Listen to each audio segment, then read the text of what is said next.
మాల్యాద్రి గారు ఈరోజు కార్యక్రమానికి రావడం మాకు చాలా సంతోషంగా ఉంది. వారు ఇప్పటి వరకు నృత్య ప్రదర్శించేటువంటి జ్యోత్సని ఆశీర్వదించి సన్మానించవలసిందిగా కోరుతున్నాం. ఇందాక సాంప్రదాయ దుస్తుల్లో మనకు ఎల్లప్పుడూ మనకు కనిపించేటటువంటి వ్యక్తుల్ని ముగ్గురిని సన్మానించుకున్నాం. సంప్రదాయ దుస్తుల్లోనే కాకుండా సంప్రదాయ గంభీరతలో, సంప్రదాయ వాక్కులో, సంప్రదాయ గానంలో, సంప్రదాయ గాత్రంలో, సంప్రదాయ కురుకులో అంటే డ్యాన్స్లో వారికి వారే సాగినిపించుకున్నటువంటి వేమూరి బాలకృష్ణమూర్తి గారిని మర్యాదగా గౌరవంగా వేదిక మీదకి ఆహ్వానిస్తున్నాం. వారిని నేరెళ్ళ మాల్యాద్రిగా సన్మానిస్తారు. అసలు వారి ఇక్కడ కూర్చోవలసినటువంటిది పొరపాటున వారికి వెళ్ళిపోయారు.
ముందుగా తెలుగు ఉగాది శుభాకాంక్షలు అందరికీ. చాలా ఆనందం, అమృతం ఆనందం కలిస్తే హృదయం ఎంత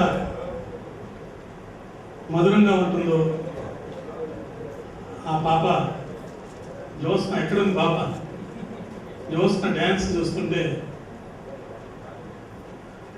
మనసు నడిచింది. కావలి పట్టణానికి శోభానాయుడిని, మంజు భార్గవని తీసుకొచ్చింది నేను. ఈ పట్టణానికి ఎంత ప్రాముఖ్యత ఉందంటే, భుజంగరాయ శర్మ గారు ఇంతేరా ఈ జీవితం తిరిగే రంగులు రాకమని పాట రాసినాయి. వారితో పరిచయం మాకు, వారు మా మాస్టర్ గారు. వారి ద్వారా అప్పుడు శోభానాయుడు గారిని వాళ్ళందరినీ తీసుకొచ్చి రావడం జరిగింది. నేను ఇలా చూశాను. ఆ పాప అంటే అప్పుడు నేను నేర్చుకున్న దాంట్లో భాగంగా foot work, hand work, facial expression ఒకసారి అలా గమనించాను. నవ్వుతూ ఆనందంగా కనిపెట్టిన ఆ ఫేస్ నుంచి ఈ అమ్మాయికి ఇది ఒక్కటే తెలిసేమో అనుకున్నాను. ఇలా సార్ దగ్గరికి వచ్చి మళ్ళా ఇటు తిరిగి వచ్చేటప్పటికి రౌద్రం చూపించింది. ఆ ముఖ కళ్ళవేకుల్లో ఆ పాప చూపించిన అన్నీ చూసిన తర్వాత నాకు చాలా సినీ పరిచయాలు, తూర్పు వెళ్ళే రైలు హీరోయిన్ దగ్గర నుంచి నేటి హీరోయిన్లు, హీరోలు చాలామంది నా మిత్రులు, నా కుటుంబ సభ్యులు కూడా. కానీ వాళ్ళకి తగ్గకుండా ఆ పాప చక్కగా నడిచింది. అమ్మాయికి మంచి భవిష్యత్తు ఉంది. రాబోయే రోజుల్లో ఇదే కనుక కంటిన్యూ చేస్తే మనమే ఆ పాప కోసం ఆటోగ్రఫీ కోసం తిరగాల్సిన రోజు వస్తుంది. ఇది నా యొక్క అబ్జర్వేషన్. నేను అనుకోకుండా ఇక్కడికి రావడం జరిగింది. దానికి కారణం మా మిత్రుడు మానేంద్ర గారు. ఏదైనా మంచి పని చెప్పండి చేద్దాము, ఏదైనా హాస్పిటల్కి వెళ్ళి ఫ్రూట్స్ ఇవ్వటం, లేకపోతే పేదవాళ్ళకి ఏమైనా బట్టలు ఇవ్వటం, ఏదో చేద్దాం ఈరోజు సందర్భంగా గుప్తంగా అలా చేసి వెళ్ళిపోదామని అంటే, లేదు ఇక్కడికి రండి, ఇక్కడ చాలా మంచి విషయాలు ఉన్నాయని అన్నారు. ఉదయాన్నే మాస్టర్ గారిని కలుద్దాం అనుకుంటే అది కలవలేకపోయాను వేరే కారణాల వల్ల. వారి యొక్క అనుగ్రహం కూడా ఇక్కడ తీసుకోవడం జరిగింది.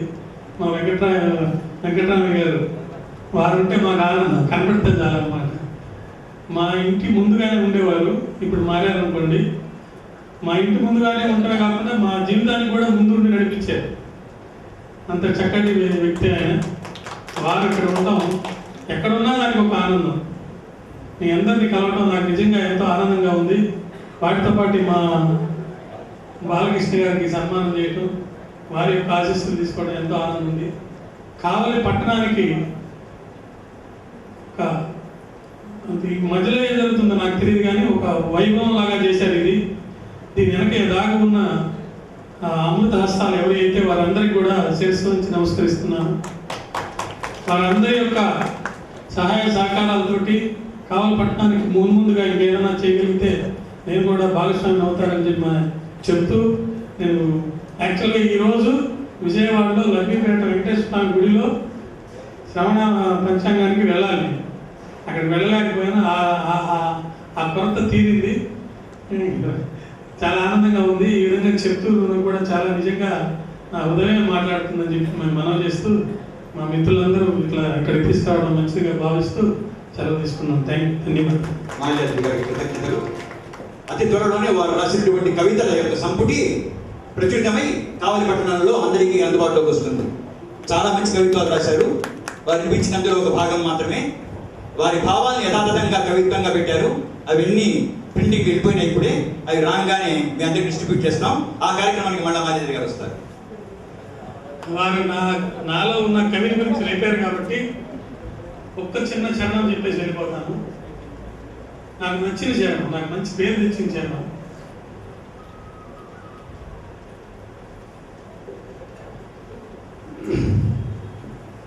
జీతం కన్నా గీతం ఎక్కువ అనుకునే ఈ రోజుల్లో జీవితం కన్నా కవిత్వం మీద అనుకుని చేసేవాళ్ళు చాలా మంది. ఎప్పుడూ నిజాయితీగానే బతికేస్తా, నీతిమంతుడిగా ఉంటాను. ఎందుకంటే నేను కావలి వాడిని, కావలి కాస్తూనే ఉంటాను. కట్టుకున్న దానికి కొమ్ము కొనలేకున్నా, కన్న బిడ్డల కనీస అవసరాలు తీర్చలేకున్నా ఎప్పుడు సమృద్ధంగా నిజాయితీగానే బతికేస్తాను. ఎందుకంటే నేను కావలి వాడిని. ఇది నా భారతీయుడు అని ఒక కవిత రాసిన దాంట్లో చరణం. ఈ చరణం చెప్పాలనిపించింది చెప్పాను. ఇంకోటి ఒక్క చరణం చెప్పేసి ముగిస్తాను. కవి అని చెప్పబోతే చెప్పేవాడు కాదు ఇవన్నీ. మహనీయులు ప్రాణాలను సహితం త్యాగం చేసిన వారు కదే, మహనీయులు ప్రాణాలను త్యాగం చేసిన వారు కదే, పొందిన స్వాతంత్ర ఫలం మనకందకపోవుట ఏమిటదే. ఇది 20 ఏళ్ల క్రితం 15 ఏళ్ల క్రితం ఈ పాట రాసి దీన్ని క్యాసెట్గా చేసి క్యాసెట్ మా చీఫ్ జస్టిస్ చేత రిలీజ్ చేయించినప్పుడు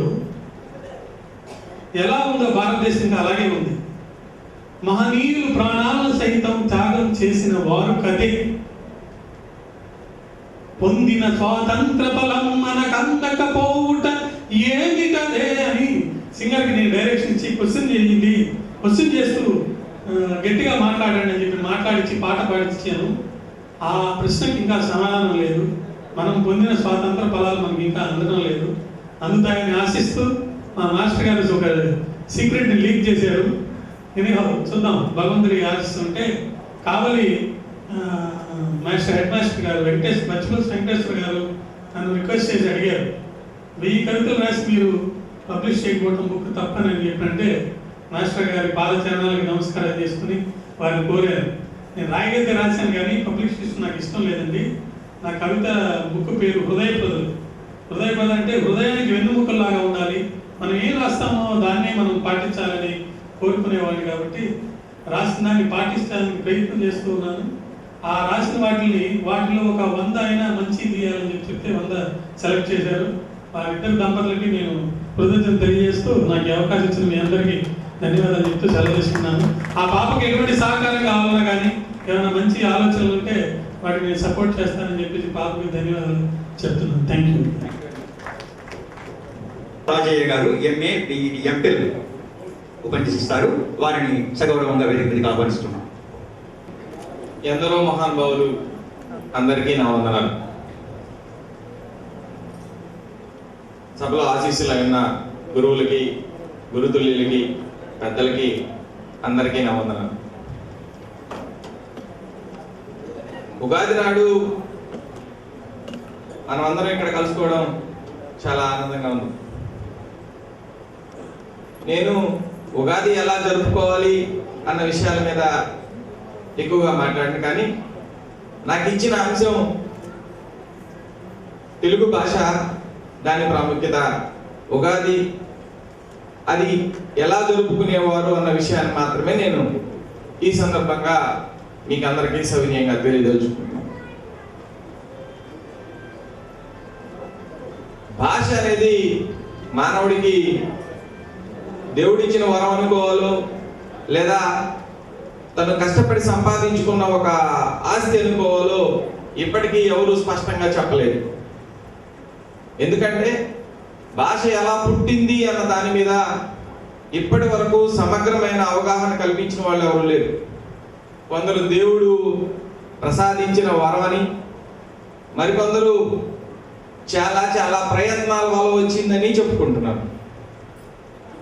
అయితే ఏ ప్రయత్నాలు ఎవరు చేశారు, ఎన్ని రకాలుగా చేశారు, అసలు ఇన్ని రకాల భాషలు ప్రపంచంలో ఎందుకున్నాయి?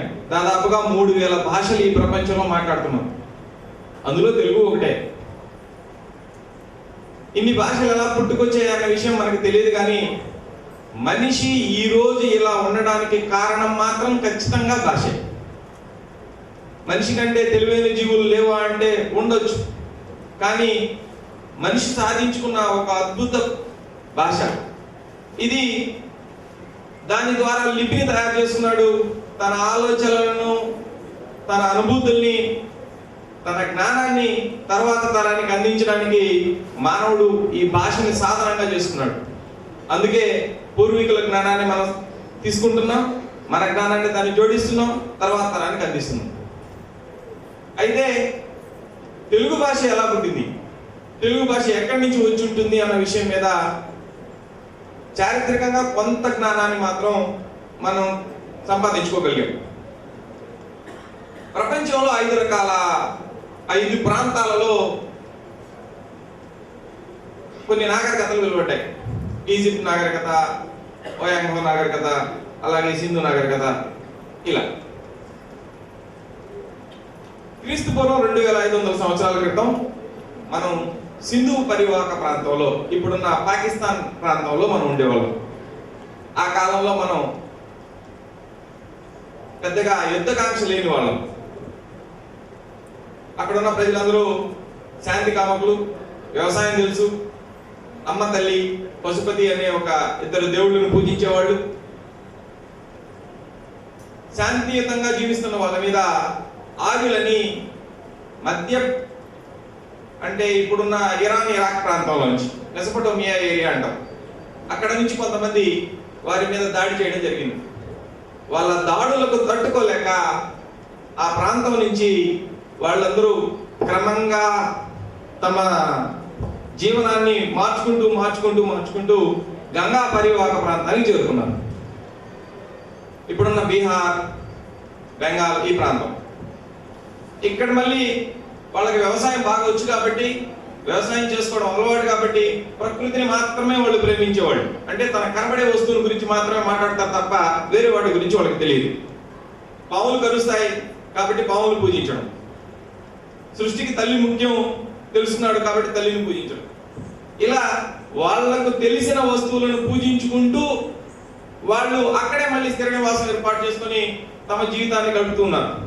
కానీ సంతతి వృద్ధి అయిపోయినంత కారణంగా ఆర్యులు మళ్ళీ వాళ్ళ మీద దాడికి మొదలుపెట్టారు. వాళ్ళ నుంచి తప్పించుకునే మార్గంలో క్రమంగా నాగరికత పెంచుకున్న కారణంగా వాళ్ళు 3 భాగాలుగా విభజించబడి 3 ప్రాంతాలుగా దక్షిణ భారతదేశానికి పయనమయ్యారు. కొంతమంది గోండ్వానా ప్రాంతానికి వెళ్ళిపోతే ఇప్పుడే గోండులు అంటాం మనం. మరికొందరు కావేరీ పరివాహక ప్రాంతానికి వెళ్ళిపోయారు. ఇప్పుడున్న కావేరీ నది చుట్టుపక్కల ప్రాంతానికి వాళ్ళు చేరుకున్నారు. మరికొంతమంది కృష్ణా, గోదావరి ఈ 2 నదుల మధ్య ప్రాంతంలో బాగా విస్తారమైన పంటలు పండుతాయి, మంచి వాతావరణం ఉంటుంది, అక్కడ కొంతమంది చేరుకున్నారు. 3 రకాలుగా ఈ సంస్కృతి బాగా క్రమంగా పరిణామం చెందింది. ఆ కృష్ణా గోదావరి మధ్య ప్రాంతానికి వచ్చిన మనల్నే ద్రావిడులు అంటాం. కావేరీ ప్రాంతానికి వచ్చిన వాళ్ళు కూడా ద్రావిడులు. మనల్ని మాత్రం దస్యులు అన్నారు ముందు, తర్వాత ఆంధ్రులు అన్నారు, అందకులు అన్నారు, నాగులు అని కూడా అన్నారు.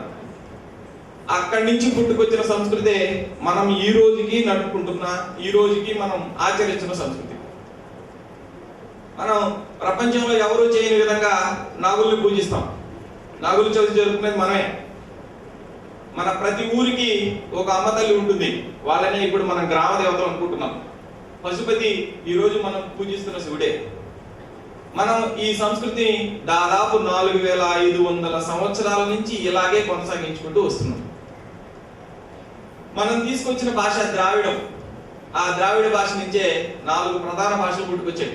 అదే తెలుగు, తమిళం, కన్నడం, మలయాళం. ఇవి కాకుండా మళ్ళీ చిన్న చిన్న భాషలు దాదాపు ఒక 23 ఉన్నాయి. ఈ తెలుగు భాష ఎప్పటికీ ఏర్పడి ఉంటుంది అంటే మనకి భాషా శాస్త్రవేత్తలు చెప్పిన దాన్ని బట్టి చూస్తే 1వ శతాబ్దం నాటికి తెలుగు వ్యవహారంలో ఉంది. క్రీస్తుపూర్వం 1వ శతాబ్దం నాటికే తెలుగు ప్రజలు మాట్లాడుతున్నారు. ఆ కాలం నుంచి మనం ఆ భాషను క్రమంగా అభివృద్ధి చేసుకుంటూ వచ్చాం. మనం కావ్యం రాసుకోగలిగింది 11వ శతాబ్దం నాటికి. నన్నయ్య రాసిన ఆంధ్ర మహాభారతమే తెలుగులో ఉన్న మొట్టమొదటి కావ్యం. మనకంటే తమిళులు ముందున్నారు. వాళ్ళకున్నంత భాషాభిమానం మన దగ్గర లేదు, ఉండదు. ఎందుకో మనం ఇది కష్టమైన కఠినమైన ఒక్కొక్క తప్పదు. వాళ్ళకున్నంత భాషాభిమానాన్ని మనం ఎందుకో సంపాదించుకోలేకపోయాం. అయితే వాళ్ళకి అంత భాషాభిమానం ఎందుకు కలిగింది, వాళ్ళంత పటిష్టంగా ఎందుకు తయారయ్యారు భాష విషయంలో అంటే, వాళ్ళని పరిపాలించిన రాజవంశాలన్నీ తెలుగునే, వాళ్ళ తమిళ భాషనే ప్రోత్సహిస్తూ వచ్చాయి. సంగం యుగం దగ్గర నుంచి పాండ్యుల దాకా ప్రతి ఒక్కరూ వాళ్ళ తమిళ భాషనే అధికారిక భాషగా చేసుకొని పరిపాలన సాగించారు. కాబట్టి యథా రాజా తదా ప్రజ, రాజును అనుసరించే ప్రజల జీవితం ఉంటుంది. వాళ్ళు తమిళనే అలాగా కొనసాగిస్తూ వచ్చారు. బాధాకరమైన విషయం ఏంటంటే శాతవాహనుల దగ్గర నుంచి మనల్ని ఆసం జాహీల్ వరకు మొత్తం పరిపాలించారు. వీళ్ళలో 4 రాజవంశాలు తప్ప మిగతా వాళ్ళు ఎవరూ తెలుగును అధికార భాషగా చేసుకుని పరిపాలన చేయలేదు. అయినప్పటికీ మనం తెలుగు ఎక్కడా వదులుకోలేదు. సామాన్య ప్రజలే తెలుగును తన గుండెల్లో పెట్టుకొని పెంచుకుంటూ పోషించుకుంటూ ఈ స్థితికి తీసుకొచ్చారు. ఈరోజు కూడా మనం అంటున్నాం ప్రభుత్వాలు తెలుగుకు ప్రోత్సాహం ఇవ్వలేదు అని. ఏ ప్రభుత్వాలు ఇచ్చాయని ఇన్ని రోజులు తెలుగును వాళ్ళు కాపాడుకుంటూ వచ్చారు? ఏ ప్రభుత్వాలు కాపాడాయని ఇన్ని రోజుల నుంచి వాళ్ళు తెలుగు భాషను తమ గుండెల్లో పెట్టి దాచుకున్నారు? ఈ రోజు ఏ ప్రభుత్వం వచ్చి మన తెలుగు భాషను కాపాడాలి? మనమే కాపాడాలి.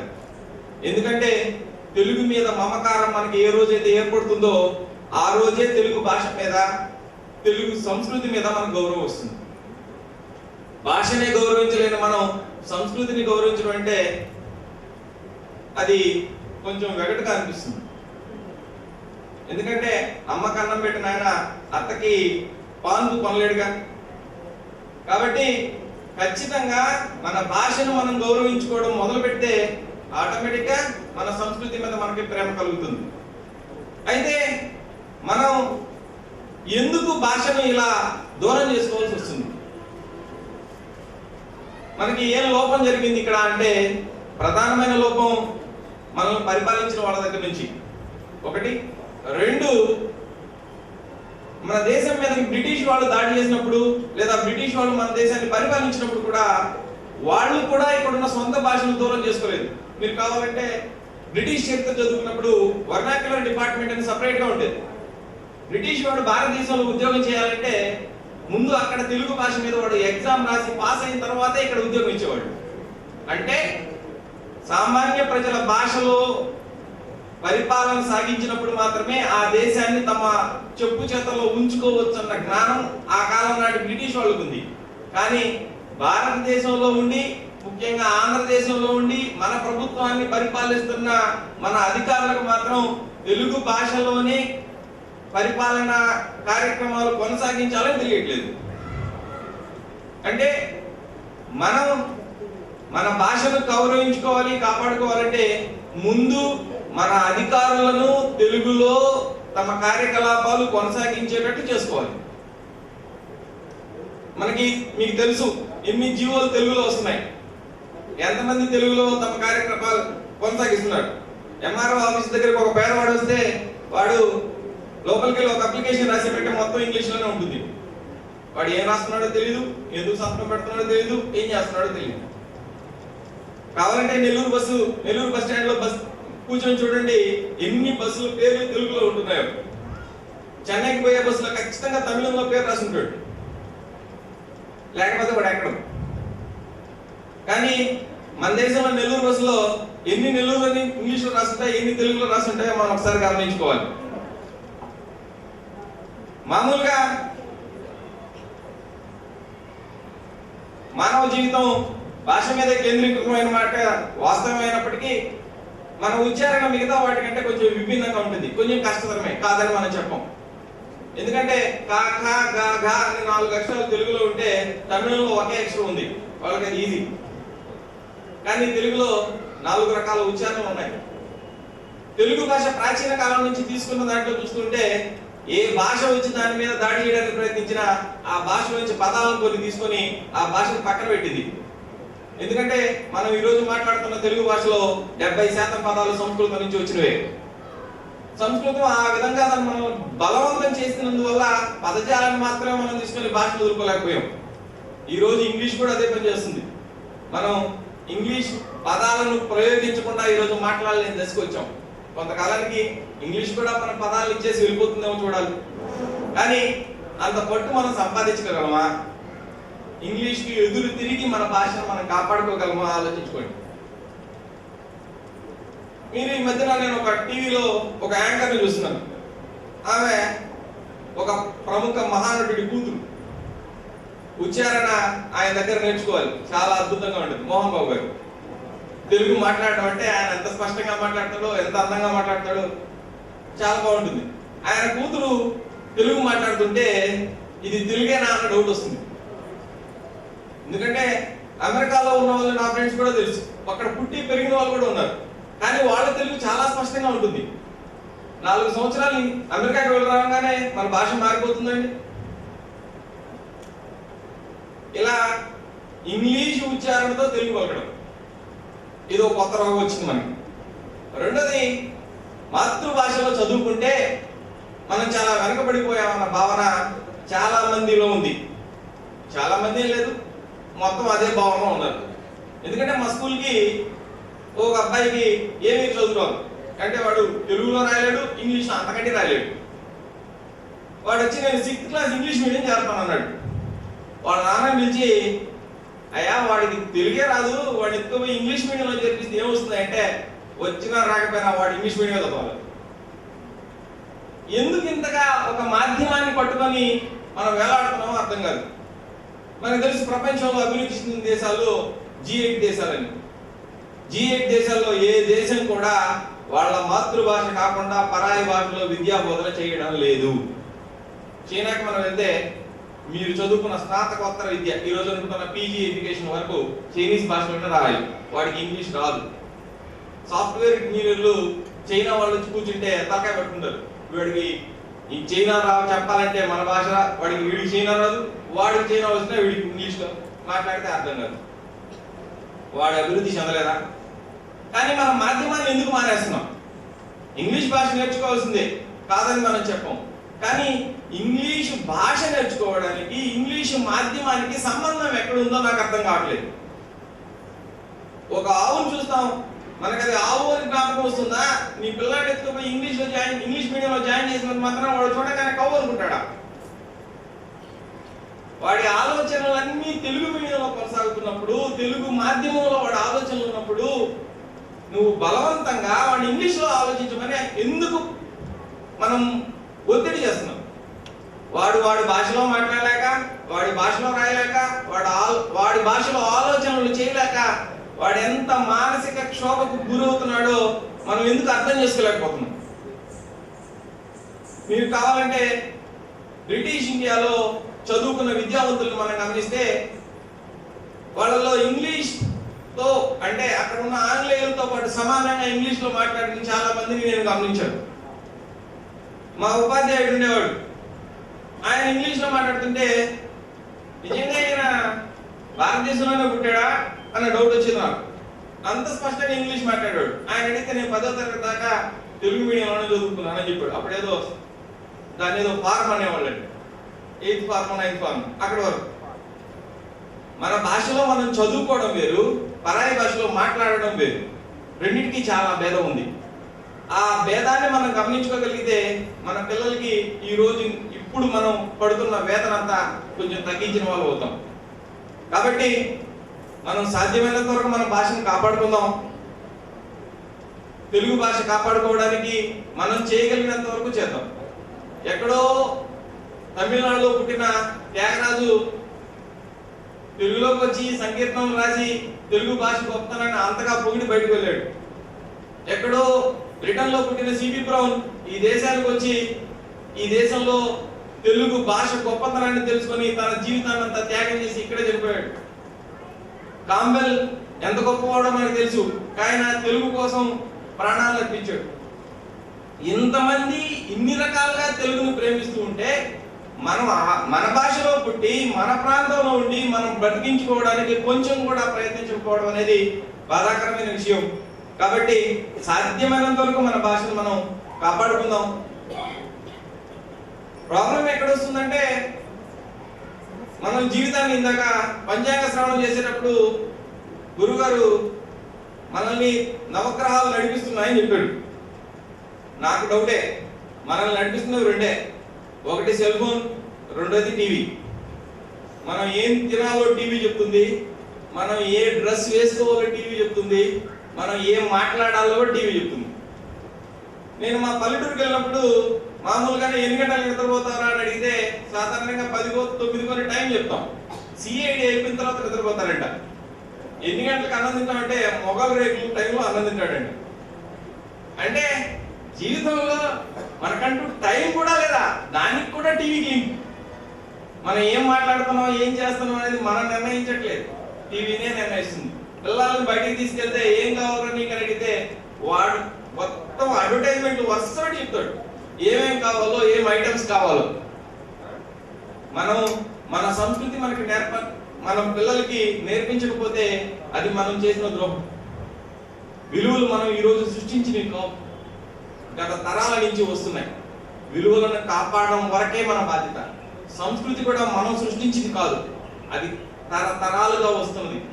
దానిని మనం మన పిల్లలకి అందించాల్సిన బాధ్యత మన మీద ఉంది. దానిని తరువాత తనకు అందించకపోతే విలువలు పోతాయి, సంస్కృతి పోతుంది. క్రమంగా మనం మన జీవితాన్ని ఎక్కడికి తీసుకెళ్ళామో ఆలోచించుకునే లేపే జరగాల్సిన ఘోరం అంతా జరిగిపోతుంది. కాబట్టి మనం మన తెలుగుని కాపాడుకుందాం, మన సంస్కృతిని కాపాడుకుందాం, మన జీవితాలను సరిదిద్దుకుందాం. ఈ ఉగాది సందర్భంగానైనా కనీసం రేపటి నుంచైనా మన ఆలోచనలో కనీసం కొంత తెలుగుతనాన్ని మేళవించుకోవడానికి ప్రయత్నిద్దాం. ధన్యవాదాలు. ఇంకా ఉగాది గురించి మాట్లాడుతున్నాను. సార్ ఒక్క నిమిషం. ఉగాది గురించి నేను పెద్దగా ఏమీ చెప్పను, ఎందుకంటే కొత్తగా మనం ఉగాది గురించి తెలుసుకోవాల్సిన విషయాలు ఏమీ లేవు. అయితే ఎందుకు ఒక పండుగను మనం నిర్ణయించుకుంటాము అంటే దీనిని చారిత్రకంగా వివరించడానికి నాకు సాధ్యమైనంత వరకు ట్రై చేస్తాను. మానవుడు తన చుట్టూ జరుగుతున్న అనేక విషయాలను నిరంతరం గమనిస్తూనే ఉన్నాడు. ఈ గమనించే క్రమంలో ప్రకృతి కొన్ని నియమాలకు లోబడి మాత్రమే పనిచేస్తుందని తెలుసుకున్నాడు. ఖచ్చితంగా ప్రకృతి కొన్ని నియమాలకు లోబడే ఉంటుంది. మనం ప్రకృతికి దూరం అయిపోయి చాలా కాలం అయింది. ఎందుకంటే భూకంపం వస్తుందని ఎలుకలకు తెలుసంట, కుక్కలకు తెలుసంట, కానీ మనకు అర్థం కావట్లేదు. ఒక జీవికి ఏం కావాలో, ఏం అవసరమో అది స్వయంగా నిర్ణయించుకోగలుగుతుంది, మనకు తెలియట్లేదు. ఎందుకంటే మనం తినే తిండిని, మనం వేసుకునే బట్టలు ప్రకృతికి చాలా దూరం వెళ్ళిపోయాయి. మనం ప్రకృతితో కలిసి జీవించడం అనేది దాదాపుగా దూరం అయిపోయింది. కానీ ప్రాచీన కాలపు మానవుడు నిరంతరం ప్రకృతిలో బతికాడు, ప్రకృతిని గమనిస్తూ బ్రతికాడు. ఈ బ్రతికే క్రమంలో రోజులని, సంవత్సరాలని, నక్షత్రాల గమనాన్ని ఇవి క్రమంగా తెలుసుకోగలిగాడు. కొంతమంది ఋషులు దీనిని గ్రంథస్థం చేసుకుని ఒక నిర్దిష్టమైన రూపాన్ని తీసుకొచ్చారు. దాన్ని బట్టే మనం కాలాలను నిర్ణయించుకున్నాం. మన జీవితంలో అత్యంత ముఖ్యమైన ఋతువు.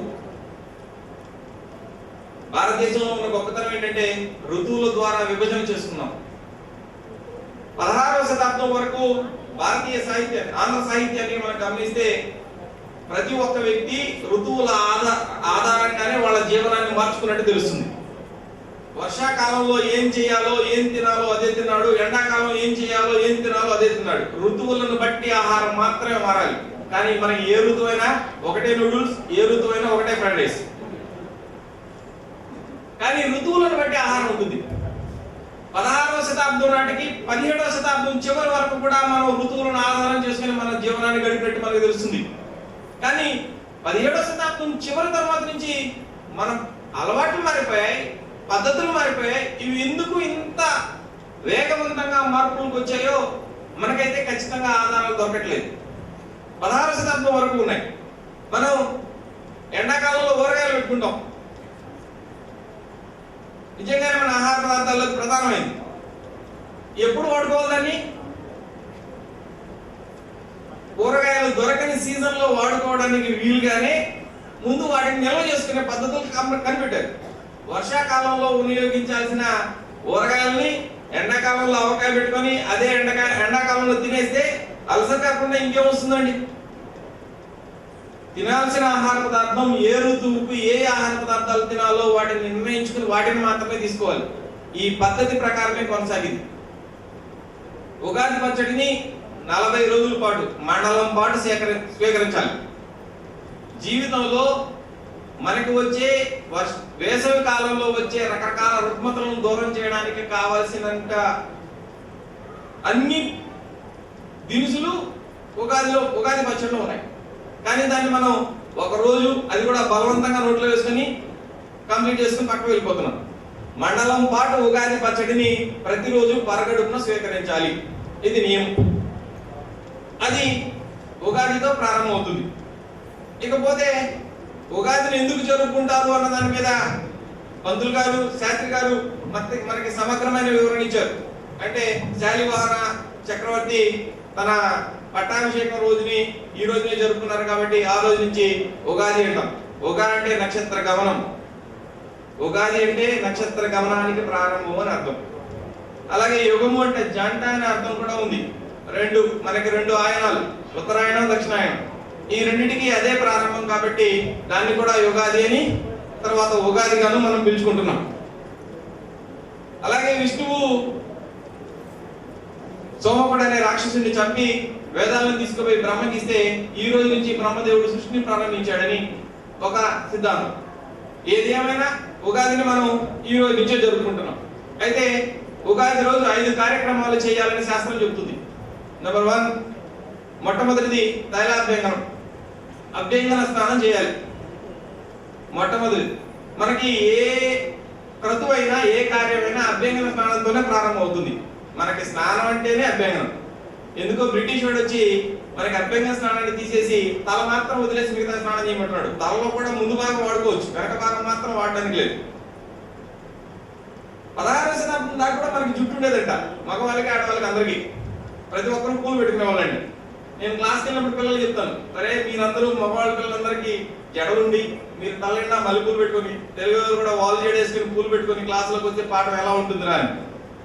ఎందుకో మనం పొడవు జుట్టుని దూరం చేస్తున్నాం. అభ్యంగన స్నానం మాత్రమే చేయాలి. స్నానం అంటే ఇప్పుడు చేస్తున్న స్నానం కాదు. తలంటి పోసుకోవాలంటే ముందు నూనెతోనే మర్దన చేసుకొని తర్వాత స్నానం చేయాలి. ఇది చేస్తే జుట్టు ఊడిపోదని. ప్రాచీన కాలంలో ఎక్కడ శిల్పాల్లో మనకి బట్టతలంలో శిల్పాలు ఎక్కడ కనపడవు. మనకి ఎంత ముసలి వాళ్ళని ఆయన చిత్రీకరించినా బట్టతలంలో శిల్పాలు కనపడవు. ఎందుకో ఇప్పుడు వస్తుంది, ఎందుకంటే మనం అభ్యంగన స్నానాన్ని వదిలేస్తున్నాం కాబట్టి. ఇది మొట్టమొదటి చేయాల్సిన క్రియ.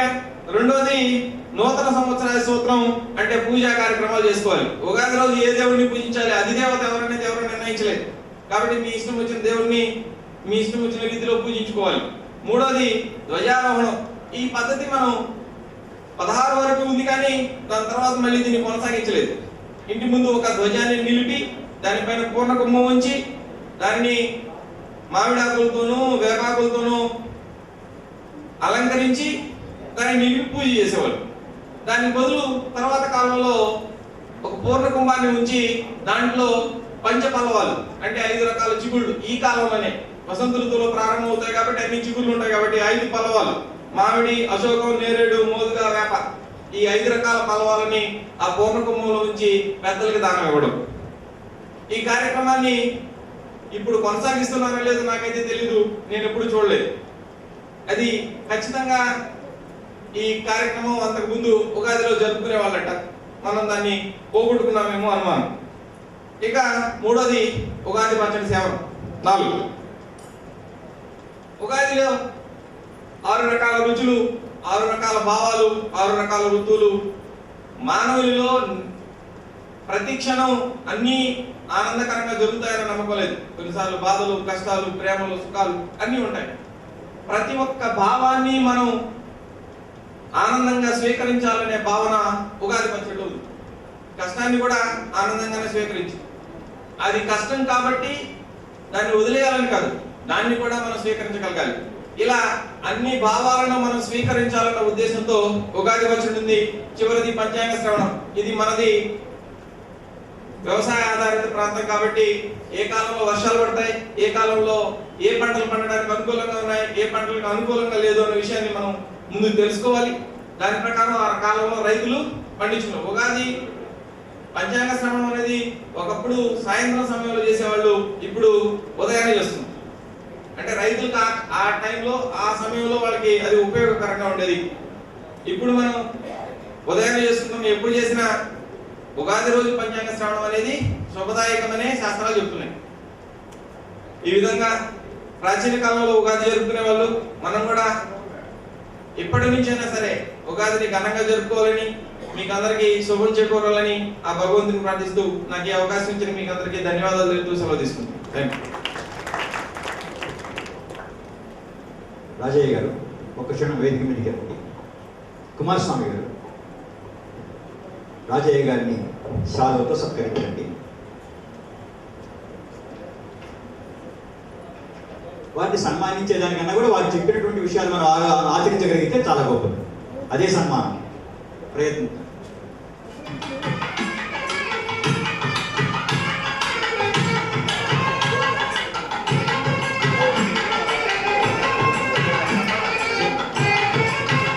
శివప్రసాద్ గారు రొటేరియన్ శివప్రసాద్ గారు వేదిక మీదకి రండి. వారు చేసే సత్కారంలో మీరు పాల్గొనండి.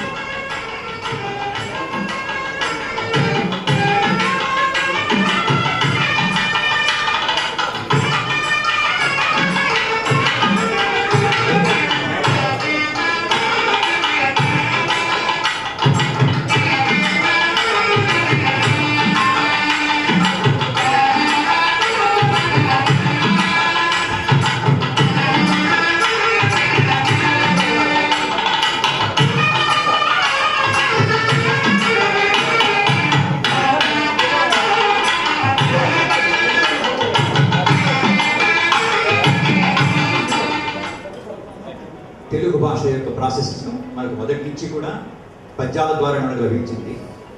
ఆ పాతకాలపు పద్యాలని ఒక్కసారి మనం మననం చేసుకుందాం. భక్తి టీవీలో గరికపాటి నరసింహరావు గారు జరిగినటువంటి పద్యాల పోటీలో మన కావలి పట్టణం తరఫున పాల్గొని ప్రథమ బహుమతి పొందినటువంటి గాడేపల్లి ప్రభావతమ్మ గారిని సవినయంగా వేదిక మీదకి ఆహ్వానిస్తున్నాం.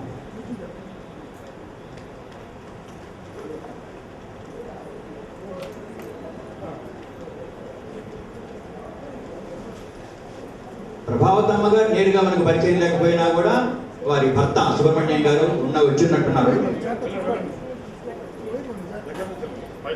వారి కుమారుడు బాలసుబ్రహ్మణ్యం గారు వేదిక నిర్వహించడంలో కార్యక్రమాలను నిర్వహించడంలో మంచి పిట్టలు. వారి నుంచి వచ్చినటువంటి సాంప్రదాయ పద్ధతులకు అనుగుణంగా ప్రభావతమ్మ గారు ఈనాడు పద్యపఠనం వినిపిస్తారు మనకు.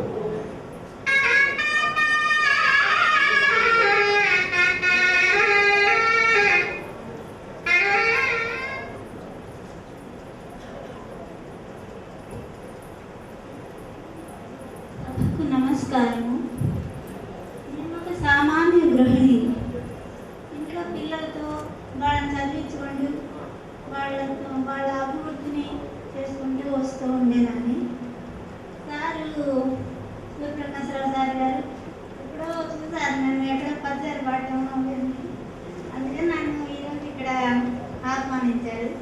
ఏదో నేను పద్యాలు చెప్పుకోమ్మా కార్యక్రమం జరుగుతుంది అని చెప్పారు. సాహసం చేసి నేను ఎప్పుడు ఈ డయాస్ మీద నేను మాట్లాడలేదు. ఏదైనా తప్పులు జరిగితే క్షమించవలసిందిగా ప్రార్థిస్తున్నాను. పద్యము అంటే చాలా విశిష్టమైంది. అది తెలుగులోనే ఉన్నది, ఇంకా ఏ భాషలో కూడా లేదు.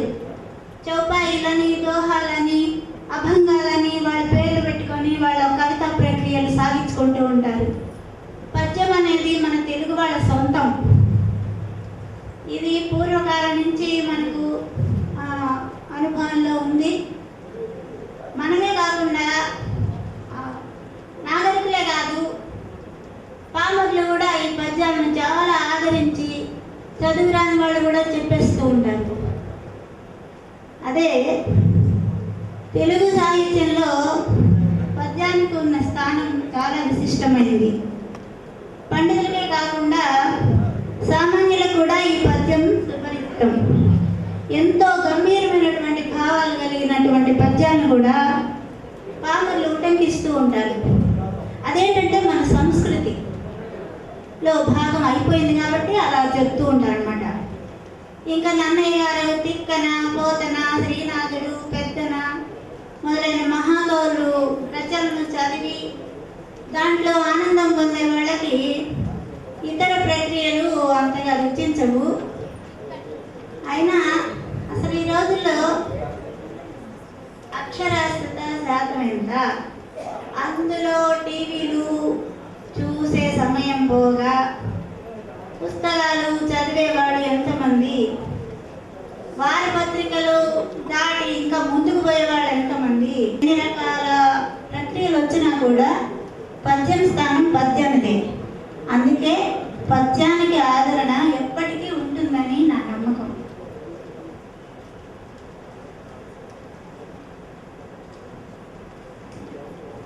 ఈ పద్యంలో బోళ్ళని ప్రక్రియలు ఉన్నాయండి. మనకు తెలిసినవి కొన్ని, తెలియనివి బోలెడన్ని ఉన్నాయి. ప్రబంధ కవులు ఎక్కువగా వాటిని ఉపయోగించారు. ప్రబంధానికి ఎక్కువ ఆదరణ చూపింది మన శ్రీకృష్ణదేవరాయల వారు. భువన విజయం అనేటువంటి సభను స్థాపించి అష్టదిగ్గజాలను ఆయన పోషించారు.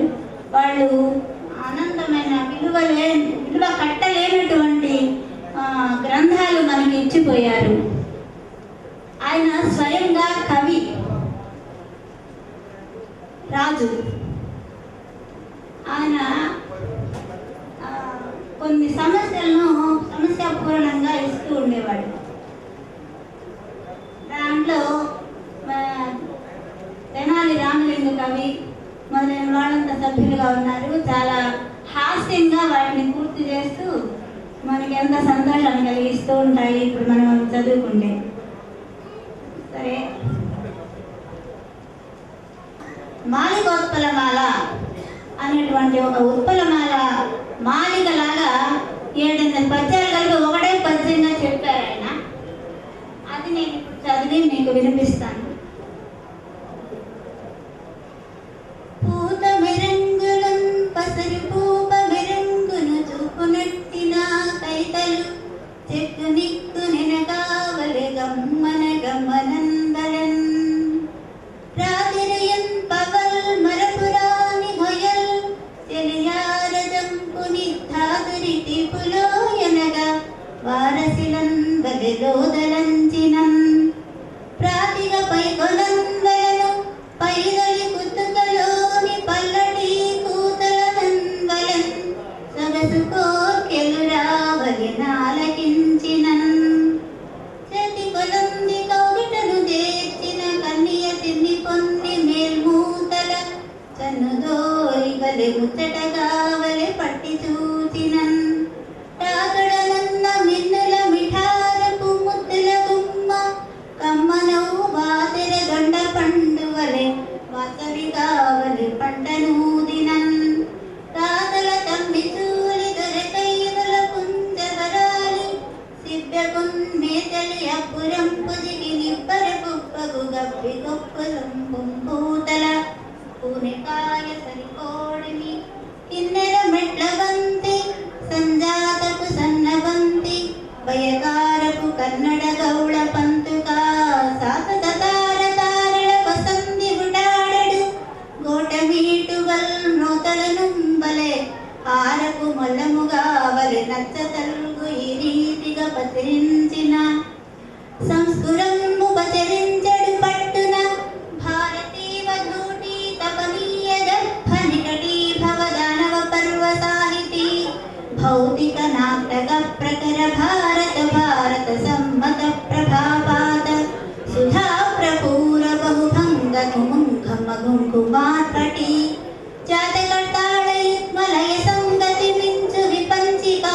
మృదంగా తటతేయి తత్తహితాహితనంధనాల దిందిమిక ప్రాతనయానుకూల పదవారి కుతూహ హార కింకిణీ నూతన గల్గలాచరణం నూపుర ఝాళ ఝడీ మరంద సంఘాత వియల్ ఫలాచరణ నూపుర ఝాళ ఝరండం సంఘాత వియధ్వని చకచక విగజోత్పల సార సంగ్రహాయాత కుమార గంధవహార సుగంధ విలాసయుక్తమై చేతము చలజేయవల జిల్లన జల్లలంబలన్ మనోహర జ్యోతక గోస్థ నిఫల మధుద్రవ గోఘృత పాయస ప్రసారాతిల సప్రసాద రుచిర ప్రసరంబుగ సారె సారెకున్.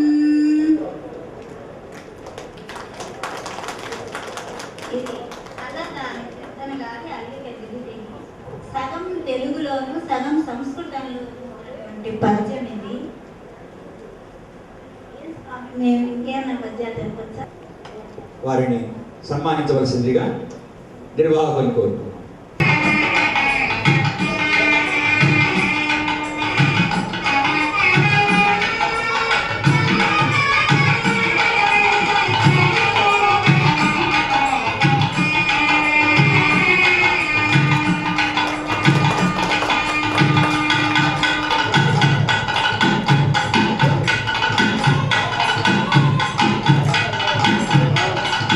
తెలుగు అంటే భాగవతం, భాగవతం అంటే పోతన.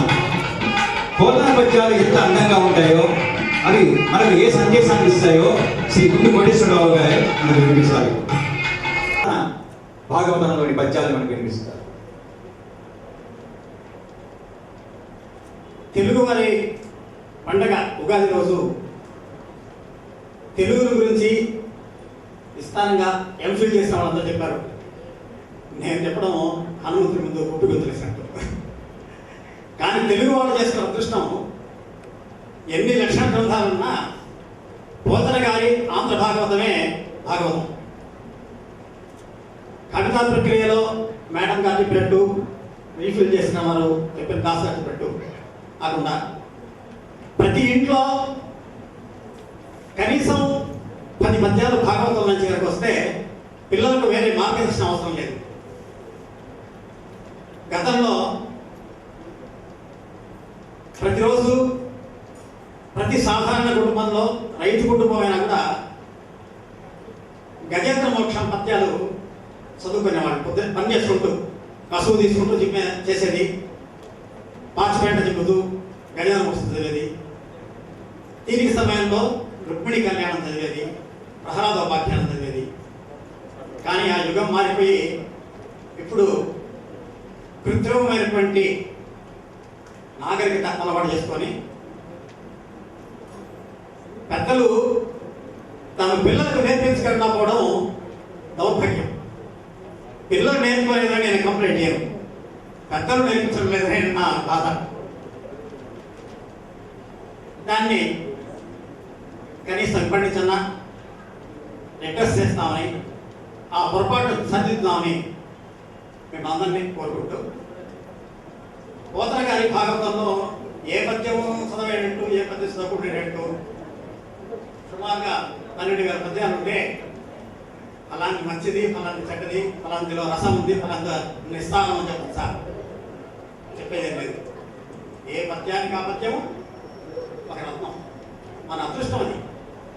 పోతన భాగవతము, పోతనకు భాగవతాన్ని కలిగించడం అనేది ఆయన అదృష్టం అయితే, ఆయన తెలుగువాడు కావడం మన అదృష్టం. ఇప్పటికే కాలతీతం అయిపోయింది కాబట్టి మీరేంత కేవలం 5 నిమిషాలనే ప్రూవ్ చేస్తారు.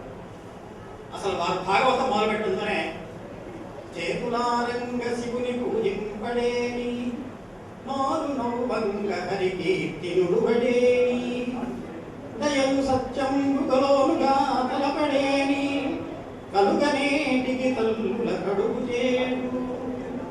ఇది ఒక తండ్రి తల్లి తన బిడ్డలకు నేర్పించామనుకోండి, వాళ్ళ మానవత్వం విలువలు ఎట్లా వృద్ధి చెందుతాయి, అది మనం గమనించుకోవచ్చు.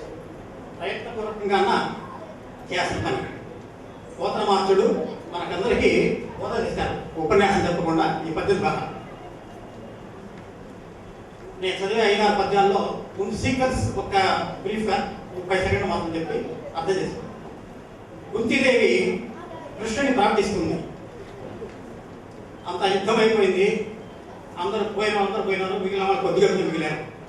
అప్పుడు అత్తానికి ఏం కావాలంటే కృష్ణుడు అడిగాడు, మేనత్ కదా, అత్తానికి ఏమంటావు, ఏం కావాలా కోరుకోవాలి.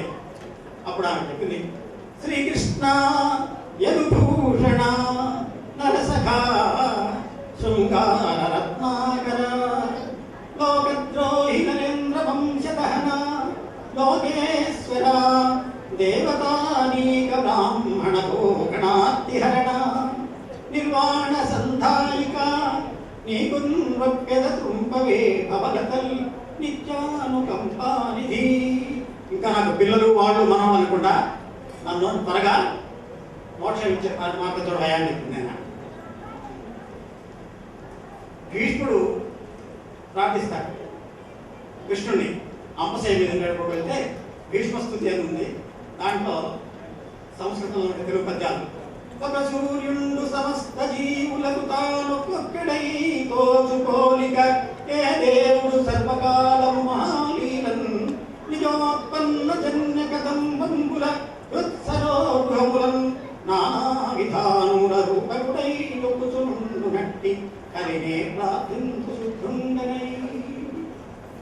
భీష్మస్తవం భాగవతంలో చాలా గొప్ప భాగవతం. ఇది వాళ్ళు దాన్ని చదివి పిల్లలకు అర్థాలు చెప్తున్నారు. బలిచక్రవర్తి దగ్గరికి వామనుడు యాచిస్తానికి పోయాడు. వామనుడు విష్ణువు వామనుడు అవతరించారు. ఏం కావాలని అడిగితే నాకు 3 అడుగుల నేల ఇమ్మన్నాడు. వచ్చిన వాడు వటువు 3 అడుగుల బ్రహ్మచారి. ఆయన అడిగింది మహారాజును, యావత్తు లోకాన్ని ఆయన దానం చేయగలడు. కానీ ఆయన అడిగింది నాకు 3 అడుగులు ఇమ్మన్నారు. ఆశ్చర్యపోయినాడు అందరూ ఏందని. కానీ వాళ్ళ గురువుగారు మాత్రం కనిపెట్టారు, ఈయన వచ్చిన వాడు సామాన్యుడు కాదు, మహావిష్ణువు వచ్చాడు, ఈయన దొరుకుతాడు అని ఆయన చెప్పారు. మీరు ఈ దానం ఇవ్వద్దు అని చెప్పాడు గురువుగారు బలిచక్రవర్తితో. అప్పుడు గురువు గారిని ఉద్దేశించి బలిచక్రవర్తి చెప్తాడు, కారే వాసుల్ రాజ్యముల్ గల్వరవే గదోన్నతిం పొందరే వారేరి సిరి మూట కట్టుకొని పోందాదిరే భూపై పేరం కలదే చివి ప్రముఖులను ప్రీతుల్య సత్కాములై తీరే కోత్కులు పాదవన్ మరచిరే యుక్కాలగున్ భాగ్యమా. భాగం అంటే రాక్షస గురువు శుక్రాచార్యుడు. ఆయన చెప్తాడు, రాజులు ఎంతో మంది వచ్చారు, ప్రపంచంలో బతికారు, పుట్టారు, పోయినారు, వాళ్ళ పేర్లు ఏమన్నా ఉన్నాయా? దానం ఇచ్చినట్టే శివ చక్రవర్తి ఆయన పేరు నిలిచిపోయింది. రాజ్యాలు లేవు, అన్నీ పోతాయి. పేరు నిలిచి ఉండేది శాశ్వతమైంది, కీర్తి ఒకటే. కాబట్టి నేను ఇస్తాన్న దానం